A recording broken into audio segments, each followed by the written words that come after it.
Hello friends, welcome back to KST channel. ఎలా ఉన్నారు? బాగున్నారా? నేనైతే చాలా బాగున్నాను.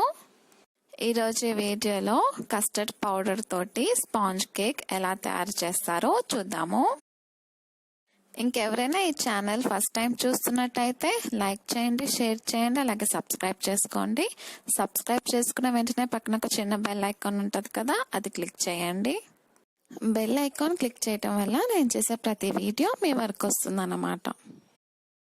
కేక్ అయితే చాలా స్పాంజీగా ఫ్లఫీగా వచ్చింది ఫ్రెండ్స్. టేస్ట్ కూడా చాలా అంటే చాలా బాగుంది. మరి లేట్ చేయకుండా ఈ కేక్ని ఎలా తయారు చేయాలో చూసేద్దాము. ముందుగా ఒక బౌల్ తీసుకోండి. ఈ బౌల్లో 1/2 కప్ ఆఫ్ కస్టర్డ్ పౌడర్ వేసుకోవాలి. నేను ఇక్కడ వెనిలా కస్టర్డ్ పౌడర్ యూస్ చేస్తున్నాను. అలాగే 1 కప్ ఆఫ్ మిల్క్ తీసుకోవాలి. అన్నీ ఒకేసారి కాకుండా కొద్ది కొద్దిగా యాడ్ చేసుకోండి. ఇప్పుడు విస్కర్తో ఒకసారి బాగా మిక్స్ చేసుకోండి. నెక్స్ట్ 1 కప్ షుగర్ పౌడర్ని యాడ్ చేసుకుంటున్నాను. మళ్ళీ ఒకసారి బాగా మిక్స్ చేసుకోండి. ఇప్పుడు ఇక్కడ 1/2 కప్ ఆఫ్ ఆయిల్ వేసుకోవాలి.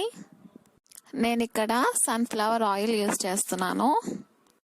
పల్లి ఆయిల్ తప్ప మీరు ఏ ఆయిల్ అయినా యూస్ చేయొచ్చు. మళ్ళీ ఒకసారి విస్క్ చేసుకోవాలి. నెక్స్ట్ నేను ఇక్కడ ఒక జల్లెడ తీసుకుంటున్నాను. ఇందులోకి 1.5 కప్ మైదా వేసుకుంటున్నాను. అలాగే 1 table spoon of baking powder వేసుకోవాలి. ఇప్పుడు ఒకసారి బాగా జల్లెడ పట్టుకోండి. ఇలా జల్లెడ పట్టుకోవటం వల్ల మనకి కేక్ అనేది చాలా స్పాంజీగా ఫ్లఫీగా వస్తుందన్నమాట. ఇక్కడ నేను అన్ని ఇంగ్రీడియంట్స్ ఒకే కప్తో మెజర్ చేశాను. ఇలా చేయటం వల్ల మన కేక్ అనేది చాలా పర్ఫెక్ట్గా వస్తుంది. ఇప్పుడు ఒకసారి బాగా కలుపుకోండి. మిల్క్ యాడ్ చేసుకుంటూ మనం ఈ మిక్చర్ అనేది బాగా కలుపుకోవాలి. మనకి బ్యాటిల్ అనేది మరీ టైట్గా ఉండద్దు, అలాగే మరీ లూజ్గాను ఉండద్దు. ఇంత కన్సిస్టెన్సీతో వస్తే మనకి సరిపోతుంది. ఇక నేను కేక్ చేసుకోవటానికి ఒక బౌల్ తీసుకున్నాను. ఇందులో 1 టేబుల్ స్పూన్ ఆయిల్ వేసుకొని చుట్టూరా రాసుకోవాలి. అలాగే 1 to 2 టేబుల్ స్పూన్ మైదా పిండిని కానీ గోధుమ పిండిని కానీ వేసుకొని ఆ బౌల్ అంతా స్ప్రెడ్ చేసుకోండి.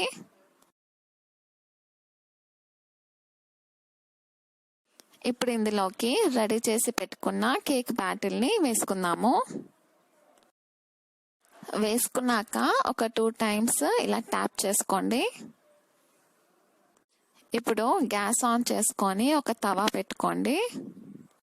దాని మీద మనం కేక్ బౌల్ని పెట్టుకొని మూత పెట్టుకుందాము. ఒక 30 to 35 మినిట్స్ లో ఫ్లేమ్లోనే హీట్ చేసుకోవాలి. 30 మినిట్స్ తర్వాత మన కేక్ అనేది చక్కగా బేక్ అయిపోయింది. ఇప్పుడు గ్యాస్ ఆఫ్ చేసుకుందాము.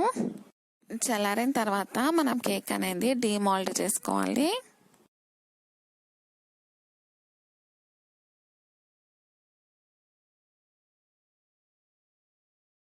ఈ విధంగా మనం ఇంట్లోనే కేక్ అనేది చాలా సింపుల్గా తయారు చేసుకోవచ్చు. చూసారు కదా, చాలా సాఫ్ట్గా స్పాంజీగా వచ్చింది ఫ్రెండ్స్. మీరు కూడా ఒకసారి ట్రై చేయండి. ఎలా ఉందో నాతో కమెంట్ బాక్స్లోకి షేర్ చేసుకోండి. నేను మిమ్మల్ని కలుస్తాను నెక్స్ట్ వీడియోలో.